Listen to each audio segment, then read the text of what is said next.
Good morning, my dears. By today, we are going to see Class 9 Social Economics Unit 1. The unit name is Understanding the Development of Perspectives, Measurements and Sustainability.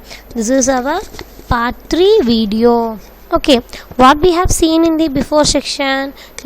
We have seen about the development. Okay, how it get developed, about the perspectives, and we have seen about the indicators of economic development. What are the indicators of economic development we have seen? One is net national product, that is NNP, per capita income PCI, purchasing power parity PPP, and human development index HDI. You see, the next indicator is GDP, that is the gross domestic product. What does this gross domestic product says? It says about the final money value. Already I taught you in the before session itself. Okay, let us see the next what we have learned. We learn about the human development. Okay dear, by now there is a new human development, that is new HRD minister. He is appointed by the Narendra Modi government in this lockdown. Okay, what's her name? Her name is Ramesh Pokhriyal Nishank. Okay, he is the new HRD minister of our India. Okay dears, I hope you are very clear in this human development resource. Okay, what does human resource means? It have a development in a person's physical and mental ability through their educations, healthcare and training. Apart from that, we are having a human development index, that is HDI. It includes all around the developments of the people in the society. Is it?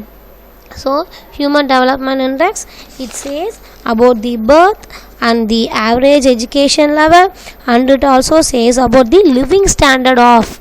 Okay, so this is the human development index. It says all the development of the people. Okay, its headquarters, where its headquarters is located? At Shastri Bhavan in New Delhi. At Shastri Bhavan in New Delhi. It is the Dr. Rajendra Prasad Road, New Delhi. It is located. Shastri Bhavan. What is that building name?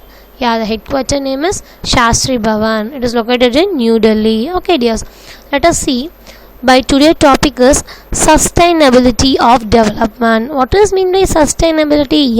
Sustainability means stable. Okay, we have to stable in our development. Sustainable economic development. What does it says? It says about the development without damaging the environment. So we have to develop without damaging our environment. So our environment, the nearby, so we should not damage anything and not compromise with the needs of the future generation, for the future generation, for your future purpose. So you should not damage our environment. So this comes under the sustainable economic development. Okay, do you know what is mean by compromising? Samadhanam. So that ways எந்த விதமான சமாதானமே இல்லாம you are not compromising with the future generation. So you are leading without damaging your environment. This is the good for your economic development. Next point you see, the next is the consequence of environment degradation do not respects to national or state boundaries. You see, in this one, do you know what is mean by consequence? The importance of environment degradation. Degradation means the waste. So the importance of the environment degradation, the waste, do not respects to national or state boundary. So it doesn't respect our nation or our state boundaries. Do you know what boundaries? The boundary means illegal. So it not respect our nation and also boundaries.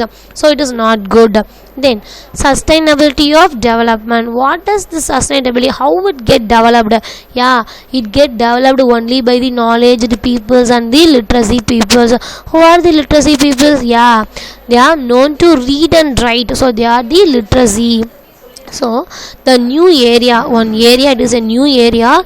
That area, they are full of knowledge persons like scientists, scientists, new innovators and the developers, and the economist.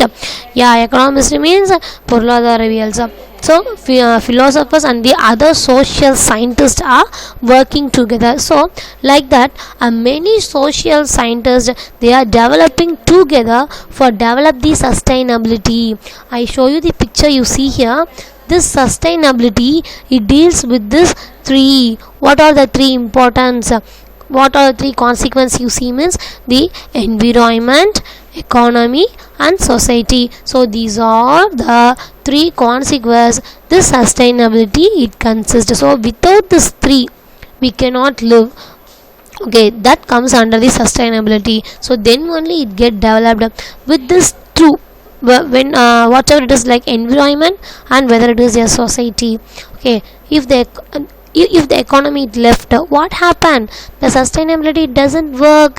So by the combination of this three only, by this intersection only, the sustainability will work.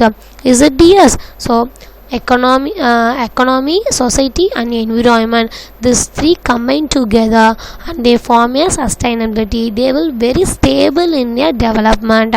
If these three are in a stable, if these three are in confidence, means it will lead automatic development of our society. Okay, let us see the next slide, the natural resources. Okay, first of all I would like to say what is in my natural resources. Yeah, by natural, the gift of nature, we are having a resources. Okay, valangal irukku. What are the resources we have? Renewable resources and non-renewable resources. What is mean by renewable resources? Renewable resources mean it is reused or restored. That is the renewable resources. You see, renewable resources are replenishable. What is it by replenishable? That is restored or reused. Underline the word yes and write it here. Replenishment, it means restore or reused. The best example is solar energy. How you are saying as a solar energy? Yeah, from sunlight you are getting a solar energy and that is generated and it's converted into electricity. So the solar energy is the best example for renewable resources. You are reusing it. So this is the renewable resource. Then non-renewable resources are non-replenishable. So you see, the best example is coal and petroleum. Okay, once you used petrol, is it can be reused again? No, it gets very dry. Okay, so what happened? So it is called a non-renewable resource. They are non-replenishable. It means it is not reused. Renewable resources mean it can reused, and non-renewable it cannot be reused. So the best example for renewable resources, you see, groundwater. Okay, the question it arises as to how sustainable development is possible if the resources are overused rather than getting replaced. Okay, if you see means if we reused again and again, if it get developed, so that is the main question of renewable resources. And the non-renewable resources, it get exhausted. What does it mean exhausted? It's get overed after a certain number of years of extraction. So what does it mean extraction? You are taking. Okay, so while you extracting for a millions of years, for a number of years, so it gets exaggerated, it get overed in that place and using them, and they cannot be replaced. Okay, so what happened? So this non-renewable resources, it cannot be replaced. Okay, is it clear, dears? Okay, let us see the next slide. Now see the natural resources, it consists of two things. One is renewable resources and non-renewable resources. You see, you take a renewable resources of plants and animals. In plant, okay, what happened? If the plant it cut down, you will use it for some other purposes like furnitures, wood or other.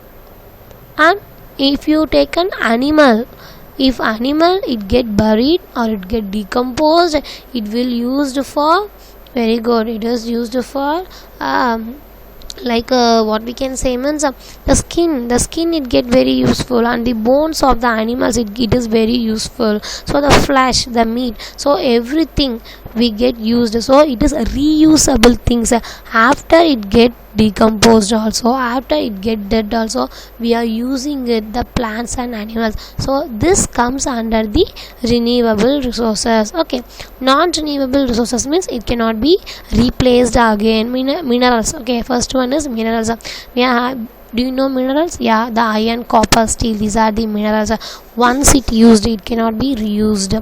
Then the fossil fuels. What is it by fossil fuels? Yeah, the fossil fuels are the petrol and the diesels. It is made for millions of years ago in the underground of the earth's surface. Then the soil is also a non-renewable resources only. It is not a restored one. Then let us see the literacy rate. Do you know what is in by literacy? Just now I told you, they have to know to read and write. So they are the literates. So the literacy rate of Tamil Nadu is the second highest among the southern states.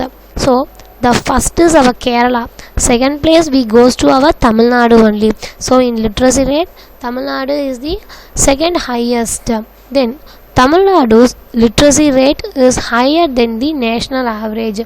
You see, due to it depends upon the national average, our Tamil Nadu literacy is higher. Okay. Next, the enrollment for higher education. What is in by higher education?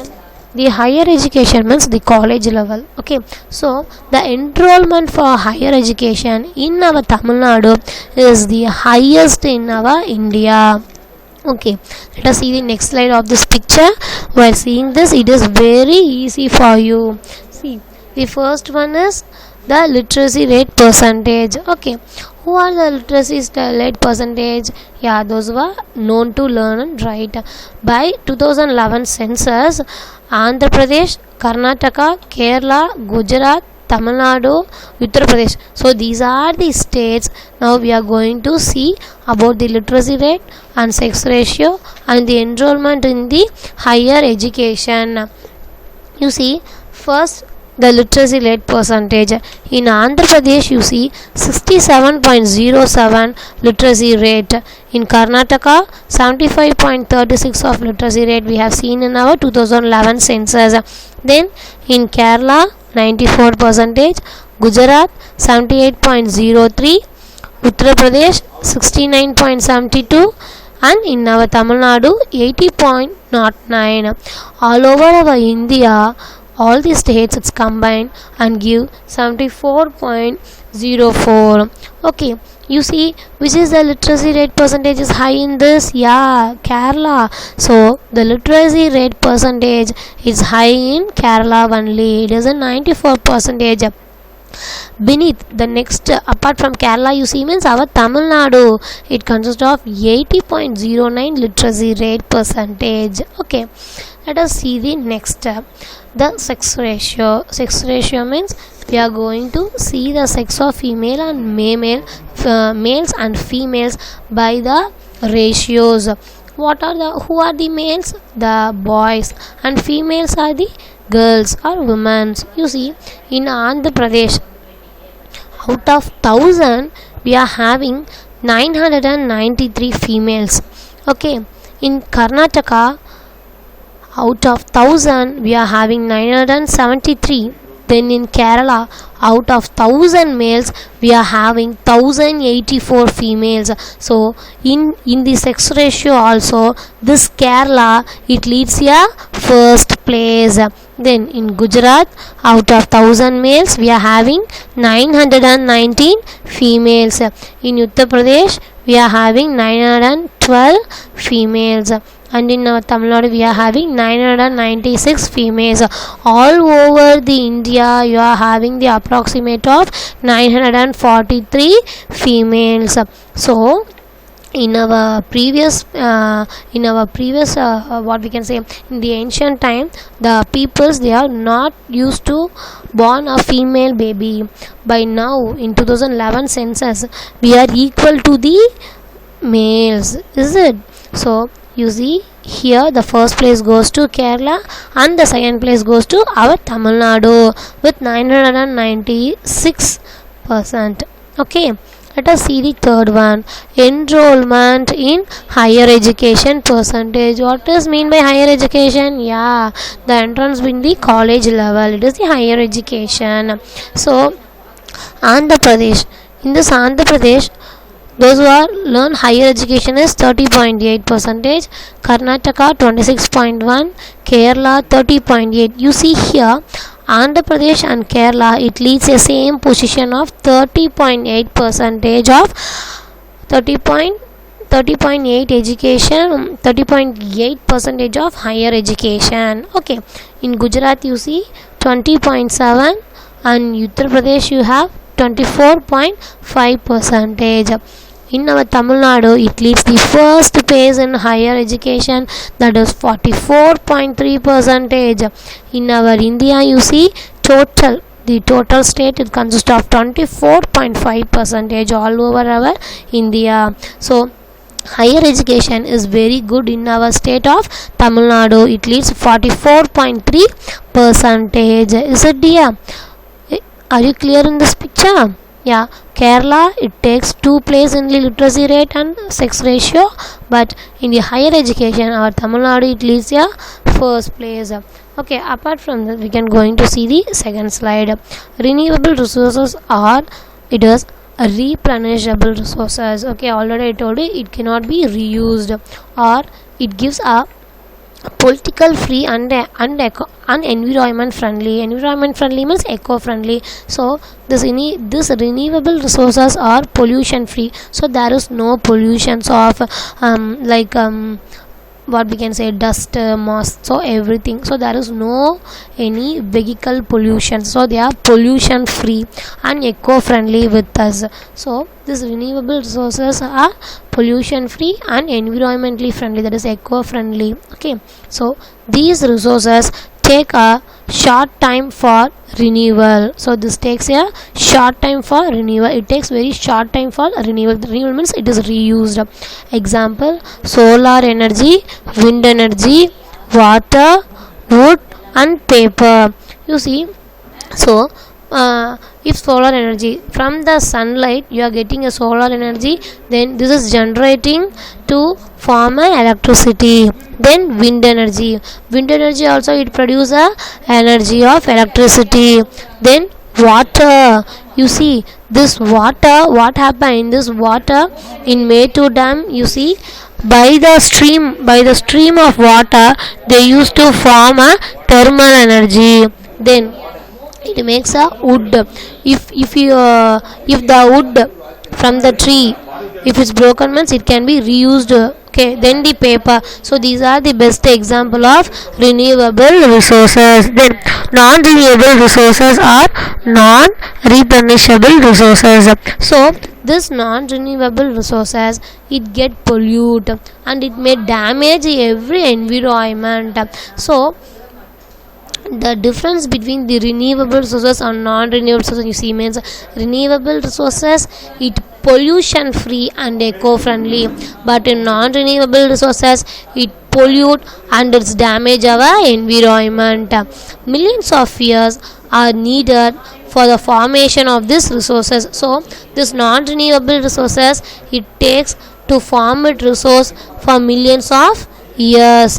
Example, metals, glass, fossil fuels. You know the metals and the glasses and the fossil fuels. So what are the fossil fuels? You know, coal, petroleum, natural gas and diesel. So in that one, you see, if once the coal means nilakari, so once it used, it gets smashed, it cannot be reused again. Then petroleum too. So if you pour one petrol and you burned it, what will happen? It will over, that's it cannot be reused again. So okay, so these are the non-renewable resources, it cannot be restored. Okay, let us see the next slide. The policies for sustainable development. You see, in this policy we have use of non-conventional source of energy. Do you know what is meant by conventional? Conventional means it is regular. Non-conventional means irregular. So the uses of irregular conversion source of energy we are now going to see in this policies. First one is India. It depends on thermal and hydropower plant. The thermal is the current and the hydro is in water. So water power plant, that is the hydro power plant. Our India is mainly dependent upon the thermal and the hydro power plant. So both are adverse environmental impact. So these both are adverse in the environmental impact. So they are very involved in the environment. Then this thermal power plant, it pollute our environment. We know this thermal power, it pollute our environment with carbon dioxide. So with this carbon dioxide only, our environment it gets polluted in the thermal power plant. Okay, let us see the solar power in India. So solar power means the solar power from the sun, the conversions of energy from sunlight to electricity. From sunlight you are getting the solar energy that is converted into a electricity. If it comes directly, it is called as photovoltaic cell. Okay, when it comes indirectly, it is concentrated solar power. It is the concentrated solar power. If it comes the sunlight from the solar energy, it comes directly means it is a photovoltaic cell. If it comes indirectly, it is a solar power. It is transferred as a solar power by the electricity. Is it? Let us see the next slide. The solar electric system, it produces electricity for home and office. So from the sun you are getting electricity. So it is very useful for home and the office works. Then the solar panel, it absorbs the sunlight. So what happened? This is the sun. From here you are getting a solar energy and it absorbs into a solar panel, then it generated into an electricity. This is the solar panel. So the solar panel, it absorbs the sunlight, it reduces the electric cost. So after that it will reduce your electric cost. How it reduce electric cost? If you observe the sunlight by using the solar panel means that electricity it may take at your home or in your office for a light or some other purposes for doing some works like machinery works. So it is very useful for you. So it reduces your electricity cost, electricity bill too. Then India is a fast developing industry. So in our India we are the fast developing industries. So the best is our solar panel. The solar panel is very useful for our India for the fast developing industries. You see, Tamil Nadu, they produce the highest solar capacity. In our Tamil Nadu, they are produce a high capacity of solar electricity. So on the year of 31st July 2017, that capacity, it seems of 1697 megawatts. How many megawatts? 1697 megawatts. MW means megawatts. So in Tamil Nadu, it produced the highest solar capacity in the year of 2017 July 31st. It gives a capacity of 1697 megawatts. Is it clear, dears? Okay, I hope you are very clear till now. Okay, let us see the next slide. Okay, the next is environmental policies in India. These policies such as air, water, pollution, waste management and biodiversity conservation. So what are the environment policies we have seen in our India? We have seen some of the environment policies are that air, water pollutions, waste management and biodiversity conversions. Do you know what is a biodiversity conversions? Yeah, you are preserving the biodiversities of plants and animals, that is the protection of nature. Is it? Next, the environment policies in India have been considered over the past 30 years. So before 30 years itself, our environment policy in India have been considered. Then these policies have covered a wide range of issues. So this makes a wide range of issues like this air water pollution only. Then India faces challenges in economic development. So India, they are facing lot of challenges in the economic development. They have to develop in their economy, so which has to be achieved with limited resources. We are having only limited resources. With that resources, how we can get developed. So நம்மளுக்கு போதியமான அளவு தான் இன்னும் நம்மக்கிட்ட ஒரு வளம் இருக்குது, அதை வச்சு நம்ம எப்படி டெவலப் ஆகலாம் அப்படின்னு சொல்லிட்டு இந்தியாவுக்கு மிகப்பெரிய ஒரு சேலஞ்சர். நம்ம இதை வச்சு நம்ம எப்படி பொருளாதாரத்தை நம்ம வளர்க்க போகிறோம், நம்ம எப்படி டெவலப் ஆக போகிறோம் அப்படின்னு சொல்லிட்டு India it face a lot of challenges with the limited resources after with minimum externality. What does it mean, minimum externality? Externality means the external part, the outer part. So with the minimum externality and in the presence of an uncertain climate, so we are having a uncertain climate. Okay, so the climate, by today it may rain, by tomorrow it cannot be rain. So we are having a uncertain climate. So the presence of uncertain climate, the India, they are facing a lot of challenges in the economic development. Okay dears, next slide you see, to overcome this challenge through the path of sustainable development, the Supreme Court of our India has introduced a new challenge in environmental protection through the direction and judgment. So இதனால் நம்ம India நிறைய challenges வந்து face பண்ணுது அப்படின்னு சொல்லிட்டு sustainable development படித்தோமா, environment, society, economy, அவங்க 3 பேரும் சேர்ந்து சுப்ரீம் கோர்ட் ஆஃப் இந்தியாவில் ஒரு நியூ சேஞ்சை இன்ட்ரடியூஸ் பண்ணுறாங்க. என்னன்னு பார்த்தீங்கன்னா article 51A Article 51A G of the Constitution. இவங்க என்ன சொல்கிறாங்க அப்படின்னு பார்த்தீங்கன்னா, it says that it shall be the duty of every citizen of our India to protect and improve the natural environment, including the forest, lake, river and the wildlife. So every citizen of our India, நம்ம என்ன பண்ணணும், we have to protect, நம்ம தான் அதை save பண்ணணும். What are the things? By the natural environment. What is the natural environment? The gift of nature is the natural environment. It includes like forest, நம்ம காடுகளை அழிக்கக்கூடாது. So afforestation we have to do, not the deforestation. Then lakes, you know, ஏரிகள், rivers and wildlife, we have to preserve all the wild animals.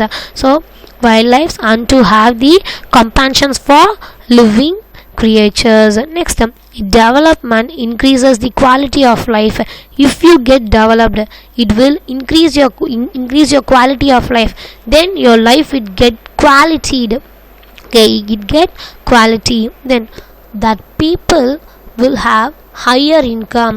If you get developed means you will earn a higher income and better education, better health and better nutrition. So less poverty and more equality of opportunity. So you are very less poverty, நீங்க poor-ஆ இருக்க மாட்டீங்க, and you have more equality of opportunities.